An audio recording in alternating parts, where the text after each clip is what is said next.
Ya les decíamos que pues tenemos una gran oportunidad, la de juntar a un poeta y a un filósofo.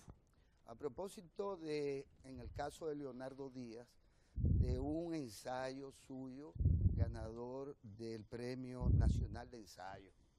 Se trata de, digamos, un ensayo sobre el pensamiento y los paradigmas, si se quiere, de Thomas Kuhn, de quien podría él, pues, iniciar diciéndonos de qué realmente se trata, por qué la importancia de este pensador y qué le lleva a elaborar un ensayo que, bueno, ciertamente ha resultado exitoso y que yo espero que podamos compartir e invitar a todos y a todas a que busquen este libro y bueno, pues abreven de la sabiduría que le contiene o que contiene.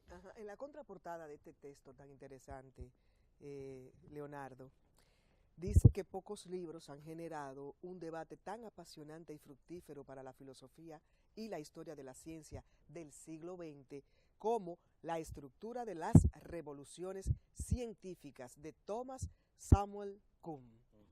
Quisiéramos hablar de Kuhn, porque esto es un programa, ¿no?, que lo ven variadas personas, claro, y un público muy amplio. No necesariamente tenemos que saber quién es Thomas Kuhn para la filosofía. Claro. Encantada de recibirte, Leonardo. Muchas gracias. Mucho gusto, encantada. Muy amable, gracias. Gracias por la invitación al programa. Y sí, bueno, el texto, Las tensiones de Thomas Kuhn, que acaba de ganar el Premio Nacional de Ensayo Científico, pues es un análisis de la obra de este historiador y filósofo de la ciencia norteamericano, que está considerado uno de los historiadores y filósofos de la ciencia más importantes del siglo XX, es uno de los más citados, de hecho, y que escribió un libro titulado La estructura de las revoluciones científicas, que, bueno, ha sido traducido a más de 20 idiomas, vendió más de 3 millones de ejemplares, y que intenta dar una nueva visión sobre la ciencia, ¿no? Usualmente la imagen que se tiene de la ciencia es que este es fundamentalmente un sistema de conocimientos. La idea de Kuhn es que la ciencia es fundamentalmente un sistema de prácticas o un conjunto de actividades. Y bueno, ¿en qué sentido esta idea es importante, ¿no? Tiene una alta repercusión, una gran repercusión inclusive desde el punto de vista educativo. Porque si la ciencia es fundamentalmente un sistema de conocimientos o de creencias, entonces básicamente su transmisión y su aprendizaje depende de reglas, aprender reglas de cómo se hace ciencia. Por el contrario, si entendemos la ciencia como un sistema de prácticas o de acciones, entonces no aprendemos a hacer ciencia porque aprendamos reglas, sino más bien porque estemos incorporados a esa actividad, haciéndola. Es un poco lo que pasa con esas actividades de la vida cotidiana, como por ejemplo aprender a nadar o aprender a manejar un vehículo. Son actividades, son prácticas. No aprendemos a nadar porque leamos libros de natación, o no aprendemos a manejar porque leamos manuales de cómo se maneja. Es cierto que podemos ir a una escuela de natación o podemos ir a una escuela de choferes, pero al fin y al cabo se aprende a manejar manejando un vehículo, se aprende a nadar nadando.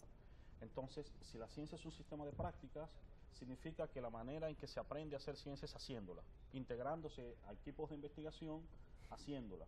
Y eso es muy importante, digamos, desde el punto de vista educativo, porque con frecuencia tenemos la idea de que vamos a desarrollar la ciencia dando muchos cursos de metodología, leyendo muchos manuales de cómo se hace la ciencia, y realmente la manera en que se hace la ciencia es precisamente practicándola, ¿no?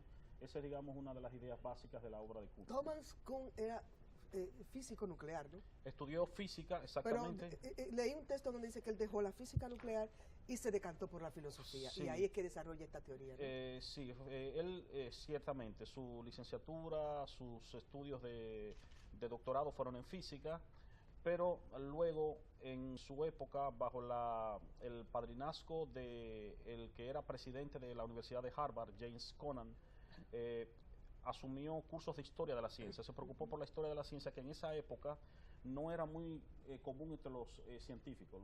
La historia de la ciencia era algo como anecdótico, que pertenecía, digamos, al museo de los académicos, ¿no? Bajo la influencia de Conant, Kuhn entendió que la historia de la ciencia era importante estudiarla porque nos ayudaba a esclarecer los problemas que surgían en la práctica de la ciencia, es decir, que podíamos aprender mucho sobre cómo los científicos actúan examinando cómo habían actuado en el pasado. Y desde entonces surgió una preocupación transdisciplinar en los Estados Unidos de relacionar la historia con la filosofía de la ciencia. De hecho, desde ahí surgió un poco la tradición, inclusive en las universidades norteamericanas, de que hayan departamentos de historia y filosofía de la ciencia conjuntamente, de tal manera que se entiende que para estudiar la ciencia es bueno también entender su historia. ¿Okay? De todas maneras, a los poetas se les acusa de tales. ¡Poeta! Y a ustedes se les acusa de cienciólogos. ¿Verdad? ¿En qué medida el cienciólogo, que es un estudioso, digamos, de la filosofía de la ciencia, tendría que ser necesariamente un científico, digamos, de las disciplinas de las ciencias aplicadas? Sí. Es decir, una pregunta interesante. Sí, el filósofo de la ciencia realmente lo que es un metacientífico, digámoslo así. La filosofía de la ciencia es una metaciencia. Las metaciencias son las disciplinas que estudian a la ciencia. Entonces, claro, es un poco, yo siempre digo con mis estudiantes, comparo la relación entre el filósofo de la ciencia y el practicante de la ciencia como la relación que se da entre el artista y el crítico de arte. Está el artista que hace el arte y está el crítico que analiza la obra de arte. Entonces está el científico que hace la actividad científica y está el filósofo de la ciencia que reflexiona sobre ella. De la misma manera en que no necesariamente el crítico de arte tiene que ser un artista, pero sí tiene que ser un conocedor del arte, evidentemente, para poder hablar con peso sobre lo que está analizando. El filósofo de la ciencia no tiene que ser necesariamente un científico practicante, pero sí alguien que esté lo suficientemente informado sobre aquello que es el objeto de su estudio. En el caso dominicano, recuerdo dos cienciólogos. El cienciólogo de la UAS, que es el personaje que llevaba el psiquiatra Toñito Salud, que ponía como ejemplo de un disturbio mental. Y, claro, después de usted, naturalmente, profesor, Diógenes Aybar, que es científico, de hecho, en la práctica, ¿verdad? Y al mismo tiempo, digamos que es también un cienciólogo. Hay también esa particularidad que no es muy común, que es el practicante de la ciencia que también hace reflexión. Igual que hay artistas también que han hecho reflexión sobre el arte que producen, pero eso no es común y es por razones obvias. El científico tiene que dedicarse usualmente a trabajar en una línea de investigación y tiene que dar, por supuesto, toda una serie de supuestos en el marco de su tradición para poder hacer su trabajo. El trabajo filosófico requiere un cierto detenimiento reflexivo, que si el científico se dedicara a hacer esa reflexión, entonces tendría que dejar de hacer su trabajo. Entonces, por eso se dan esas dos bifurcaciones. A mí me gustaría, profesor, aprovechar su visita aquí a Cita Cultural para preguntarle sobre qué aporta la filosofía a este mundo tan complejo, ¿no? La filosofía en el mundo de hoy. Claro. Uno de los aspectos más importantes o fundamentales de la filosofía es el hecho de que la filosofía promueve una actitud crítica ante el mundo, una actitud reflexiva. De hecho, la última vez que estuvimos acá, estuvimos hablando de un ensayo mío llamado La filosofía y los espacios de la libertad, que reflexionaba precisamente sobre los vínculos entre filosofía y sociedad abierta o sociedad democrática. La característica fundamental de una sociedad democrática es que tiene que ser una sociedad de diálogo, ¿no? Una sociedad participativa, donde los ciudadanos pues sean capaces de participar de manera activa de todos aquellos asuntos que tienen que ver con, digamos, las tomas de decisiones, ¿no? Si no, la democracia se convierte fundamentalmente en una sociedad, en una democracia formal, ¿no? Ahora bien, para que los ciudadanos puedan tener una participación activa, deben estar empoderados. Y para estar empoderados deben tener entonces pensamiento crítico. Lo que hace la filosofía es precisamente promover esa criticidad. No es casualidad que la filosofía surgió en la antigua Grecia, en la polis, en la primera sociedad democrática del mundo occidental, y que la polis a su vez se desarrolló con el desarrollo de la filosofía. O sea, hay un vínculo indisoluble entre democracia y pensamiento crítico. Ayúdeme a hacer la transición. Y él sabe de eso. ¿Qué creen ustedes, los científicos, de los poetas? Es que no hay una sola, digamos, perspectiva, sino que dependiendo de los científicos y los filósofos habrá múltiples. Porque los poetas dicen que la poesía fue primero que la filosofía. Sí, no Está claro en eso. Mentira. Uno de los más grandes filósofos del siglo, Martin Heidegger, decía que la filosofía y la poesía guardaban la casa del ser. Así es. Gerardo, Buen día. ¿qué creen ustedes de la ciencia, los poetas? De los filósofos. Quiere ponernos a pelear, No. La poesía lo que hace es beber de esa fuente. Sin Vamos a ver duda. cómo Sin se da duda. esta dialéctica. Sin duda. Bueno, en verdad no hay un corpus desde el cual yo pueda partir para decir que los poetas opinamos tal de la ciencia, pero particularmente yo considero que la ciencia es un espacio o un corpus de conocimiento que le brinda mucho a la poesía y al arte en general, porque la ciencia nos aporta nuevos conocimientos de forma permanente y esto alimenta y produce una tremenda eclosión en la creatividad, porque si uno no conoce, pues es difícil entonces que uno produzca. Entonces, el poeta sí tiene que ser, ante todo, un crítico. De Eso manera suena a intelectualismo un poco, no, me da la impresión, no sé.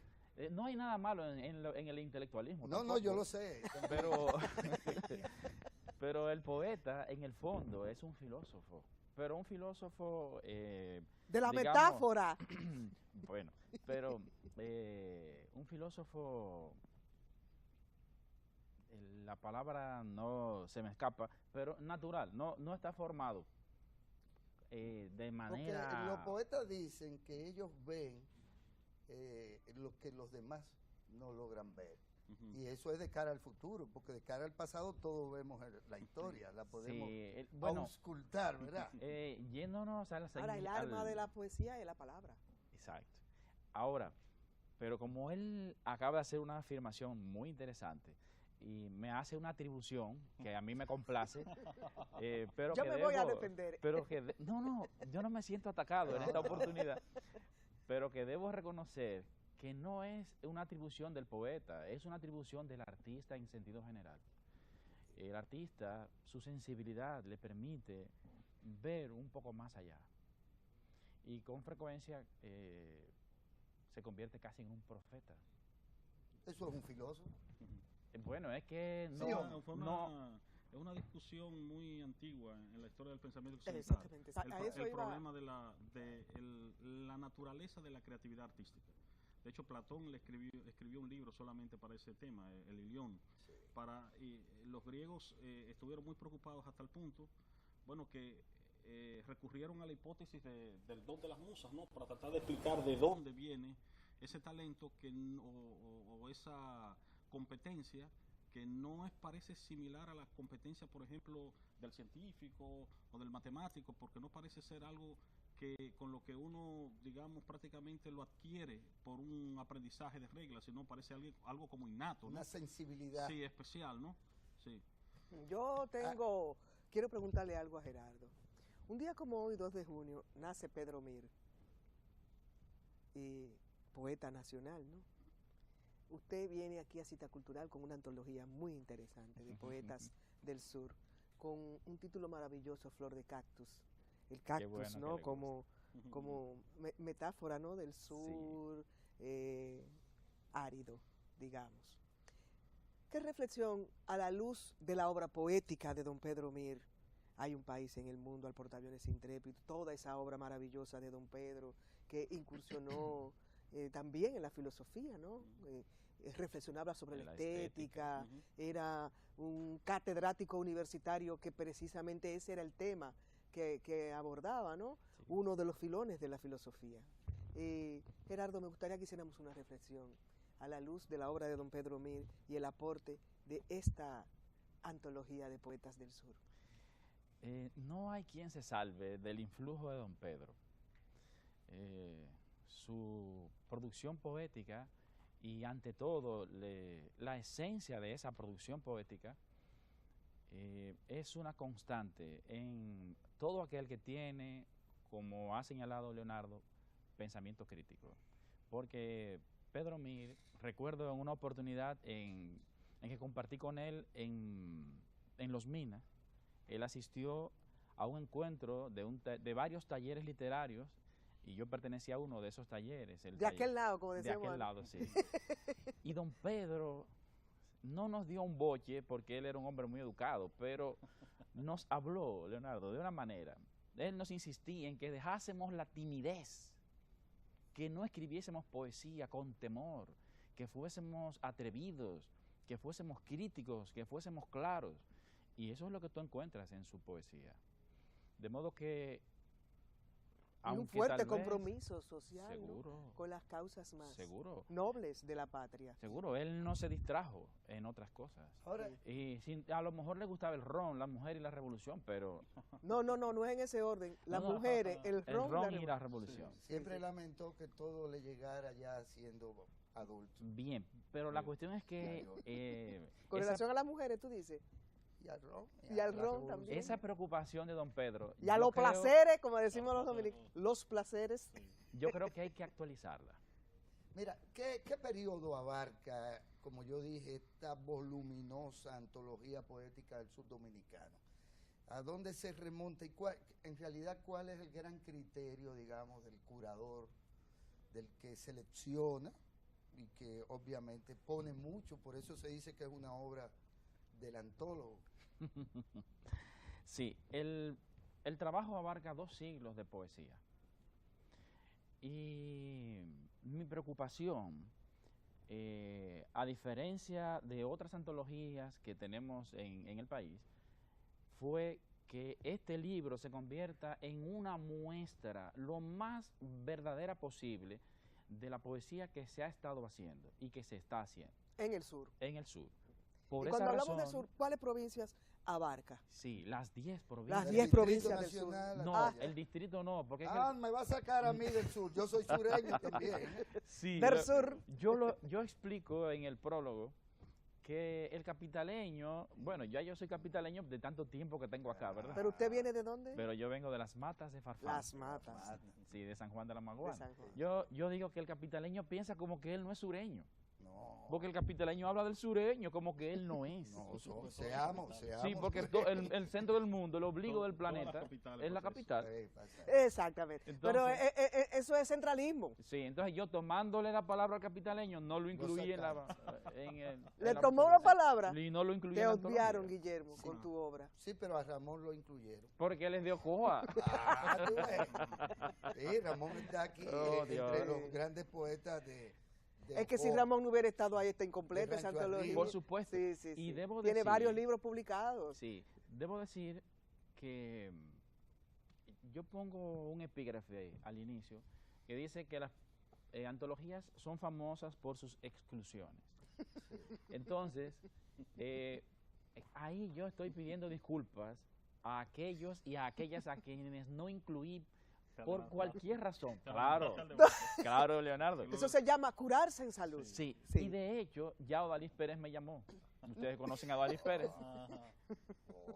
Una Te auto- recomiendo que no... Que lo Ve dejaste enfrente. fuera. No, Odalis es mi amigo. Y lo ¿Y lo dejaste dejaste fuera. fuera? De... No, jamás. Ah. Pero que Odalis, que es un estudioso Claro. de la historia dominicana, de la literatura dominicana, me llamó y me dijo, Gerardo, hay 2 poetas de San Cristóbal que no pueden faltar en la próxima edición.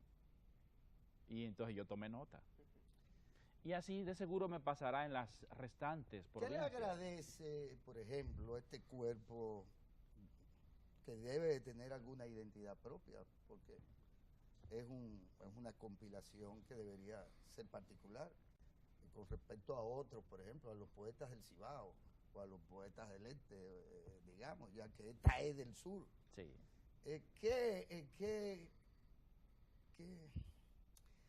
¿Qué deben ustedes, los sureños, un poco a ese poeta que escribió una cosa llamada Crónica del Sur? Hernández Rueda, creo que era. Lupo Hernández, que es quizás, lo digo porque él describe el sur ¿En qué medida esta antología describe al sur? Lo describe de manera muy próxima. Yo, en el proceso de la construcción de la antología, consulté a muchas personas. No solamente me llevé de mi formación en el área, de mis lecturas, no, yo hablé, por ejemplo, con cada director provincial y también procuré comunicarme con los autores dentro de lo posible, personalmente. Algunos, o la mayoría, imposible, pero con muchos personalmente hablé con ellos. De modo que yo traté de que el libro fuese una representación de lo que se ha hecho y lo que se está haciendo. E insisto en esto, ya lo había dicho, porque incluía muchos escritores jóvenes. Y algunas personas que tienen mucha experiencia me han criticado el hecho de que yo incluía personas jóvenes. Pero es que la antología no es un trabajo para yo decir qué para mí es poesía. No, ese no es mi criterio. Yo lo que quiero es mostrar qué se está haciendo y quiénes lo están haciendo. Leonardo, el ensayo científico va más allá de la academia, y lo digo porque en realidad en las academias tradicionales ya es poco el ensayo científico que se produce. Más allá de los monográficos y de las supuestas tesis, la realidad es que posiblemente este trabajo tuyo de ensayo, ganador del Premio Nacional de Ensayo, científico, quizás no es el resultado de una práctica en sí misma académica. Bueno, pues sí, este caso sí lo es, Sí lo porque es. fue el producto de mi tesis doctoral. Yo hice mi tesis doctoral sobre Kuhn en la Universidad del País Vasco, y como producto de esa tesis fue que produje precisamente este ensayo. Lo que pasa con el ensayo científico, hay, digamos, diversas acepciones. A veces se usa en el sentido estricto de un ensayo propiamente académico que trata sobre la ciencia, como es este caso.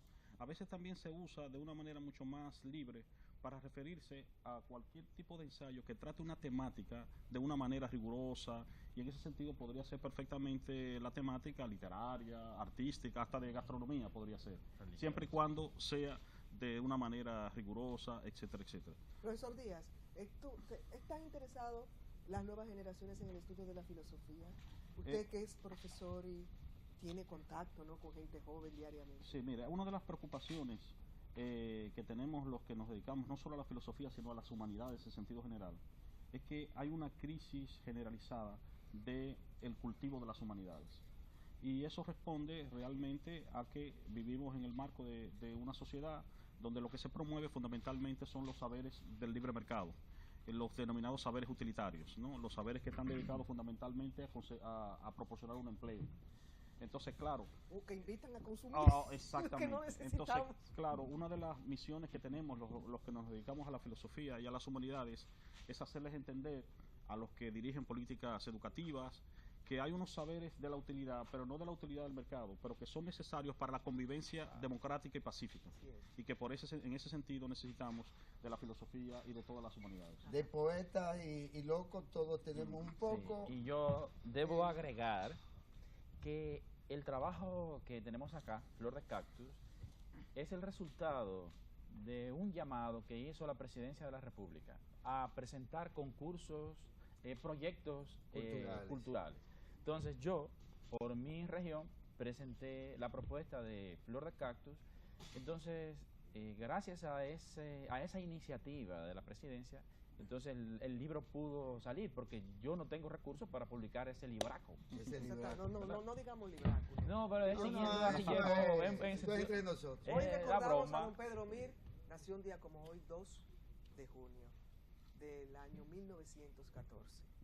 Y qué bueno que usted lo recuerda. Claro, qué mejor manera de recordar a don Pedro y demostrarle su respeto, admiración, ¿no?, por su obra, que recordándolo entre filósofos y poetas, ¿no? Así es. Así es. Muchas gracias, un honor. Gracias al profesor Leonardo Díaz, gracias a Gerardo, un gran aporte a la bibliografía de la literatura dominicana. Sureña. Sureña, que excluye a la capital. Que está de moda, ¿verdad? Ajá. Este proyecto, Guillermo, que comentábamos al inicio del programa, Música de otro Playing mundo. for Change, teníamos ahí a 75 músicos colombianos antes de recibir a nuestros Y invitados. ahora a uno. A través de toda la extensión de ese país interpretando La Tierra del Olvido. En este caso, John Lennon. Imagine, Ajá. de John Lennon, ustedes la conocen, ¿no? Claro. Interpretada por músicos, John Lennon. Sí, sí. interpretada por músicos alrededor del mundo. Y termino